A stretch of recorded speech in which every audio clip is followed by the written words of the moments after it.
Praise lord. దేవునికి మహిమ కలుగును గాక. మీ అందరికి కూడా దేవుని కృప తోడై ఉండును గాక. ఈ రోజున చాలా బాధాకరమైన అంశము, చాలా బాధాకరమైన విషయాలు. మన చుట్టుపక్కల ఉన్న యవ్వనస్తులు అనేక మంది పాపము చేత, పాపానికి లొంగిపోయి వారి చెడ్డ క్రియల చేత దేవునికి దూరం అయిపోయి అనేక మంది ఈ రోజున మనకు కనబడుతూ ఉన్నారు.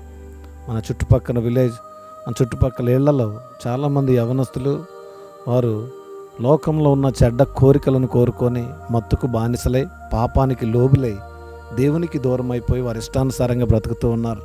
ఈరోజు దేవుని వాక్యము నీకు యవ్వనస్తుడవైన, నీకు యవ్వనస్తురాలవైన నీకు స్పష్టంగా బోధించుతూ ఉంది. మీరు గమనించినట్లయితే ఈ లోకంలో చెడ్డవాడిని మంచివానిగా చేయగలిగింది కేవలం దేవుని వాక్యము మాత్రమే. ఆమేన్.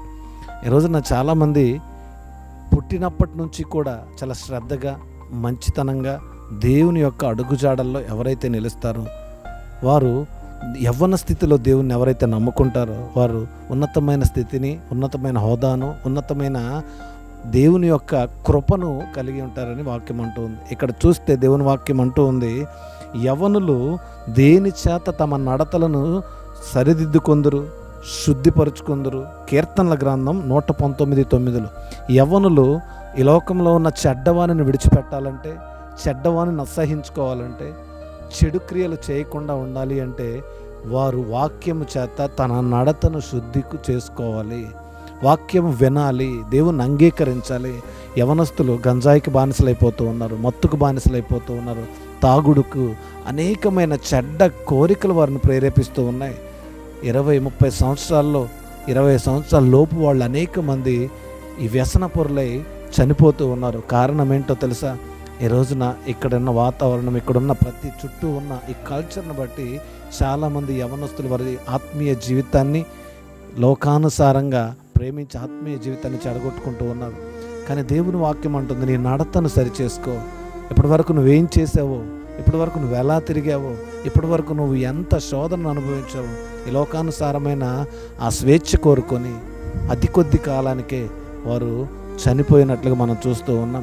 ఆ డ్రగ్స్ ఎప్పుడైతే బానిసలు అయ్యారో, ఆ డ్రగ్స్ని ఎప్పుడైతే శరీరంలో తీసుకుంటూ ఉన్నారో, ఆ యొక్క మత్తు ఆ కొద్ది నిమిషాలు వీరిని ప్రేరేపించి, కొద్ది నిమిషాలు వీరిని మత్తుగా ఉంచొచ్చేమో, కానీ వారి ఆయుష్ను తగ్గించుకుంటూ ఆత్మీయ జీవితంలో ఉండకుండా దేవునికి దూరంగా చేస్తూ ఉంది. ఇది సాతాను క్రియ మాత్రమే.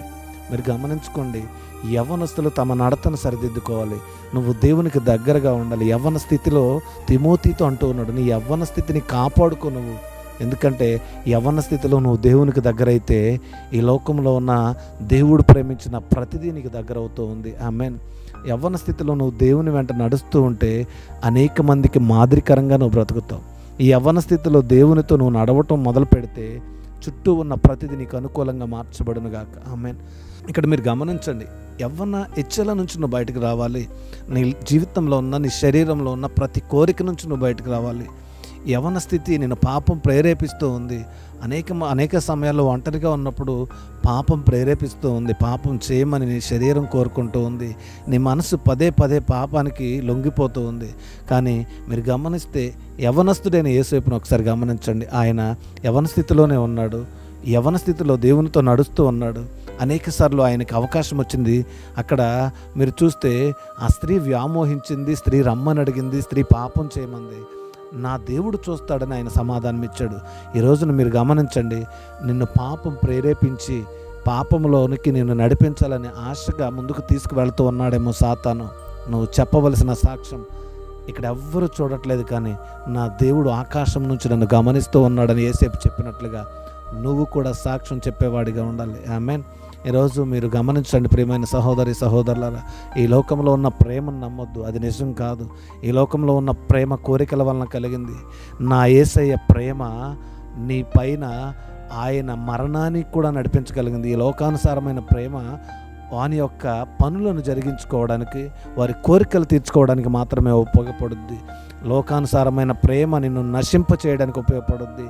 లోకానుసారమైన ప్రేమ నిన్ను పాపం చేయడానికి ప్రేరేపించింది. కానీ నా యేసయ్య ప్రేమ నిన్ను పవిత్రునిగా చేసిద్ది. నా యేసయ్య ప్రేమ నిన్ను మరణం నుంచి విడిపించిద్ది. నా యేసయ్య ప్రేమ నిన్ను లోకానికి వెలుగుగా తీసుకువెళ్ళిద్ది.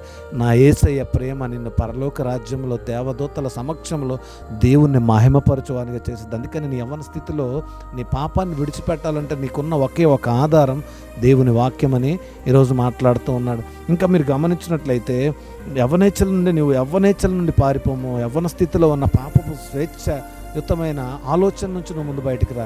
నువ్వు బయటికి రావాలంటే నీ హృదయంలో వాక్యం ఉండాలి. నువ్వు బయటికి రావాలంటే పాపం చేయకుండా ఉండాలి అంటే నీ హృదయంలో దేవుని వాక్యం ఉండాలి. ఎప్పుడు కూడా దేవుని ఘనపరిచేవాడిగా ఉండాలి. ఈరోజు ఎంతోమంది ఈ లోక ప్రేమలో, ఈ లోక మత్తులో బానిసలుగా ఉన్న యవ్వనస్తులకు ఈ వాక్యాన్ని దేవుడు మాట్లాడుతూ ఉన్నాడు. నీ యవ్వన స్థితిలో పాపపు స్వేచ్ఛ నుంచి నువ్వు ఎప్పుడైతే రావడం మొదలు పెడతావో, పాపములో నుంచి నువ్వు ఎప్పుడైతే బయటకు వస్తావో, దేవుని ఆత్మ, దేవుని యొక్క కార్యములను నువ్వు చూస్తావని దేవుని వాక్యం అంటూ ఉంది. ఈరోజున యవ్వనస్తులైన మీరు ఎంతోమంది ఈ గంజాయి మత్తులో, ఇంకా అనేకమైన వ్యసనాల మత్తులో తాగి రోడ్ల వెంట పడిపోతూ తల్లిదండ్రులను హింసించేవారిగా, స్నేహితులను హింసించేవారిగా, ఆడపిల్లను హింసించేవారిగా, తల్లిదండ్రులను ఇబ్బంది పెట్టేవారిగా ఉంటే అది నీకు క్షేమం కాదని దేవుని వాక్యం అంటుంది. ఈరోజు నా యేసయ్యను నువ్వు ఎప్పుడైతే ప్రేమించావో, దేవుని వాక్యాన్ని నువ్వు ఎప్పుడైతే ప్రేమించావో, నీ హృదయంలోనికి దేవుని వాక్యాన్ని ఎప్పుడైతే నువ్వు తీసుకున్నావో, తప్పకుండా నీ యవ్వన స్వేచ్ఛలో ఉన్న పాపమును విడిచిపెట్టి పరిశుద్ధత కలిగిన దేవుని దగ్గరకు వస్తావు. దేవుడు నిన్ను, నీ కుటుంబాన్ని, నీ యవ్వన స్థితిని దీవించును గాక. ఆమేన్. God bless you.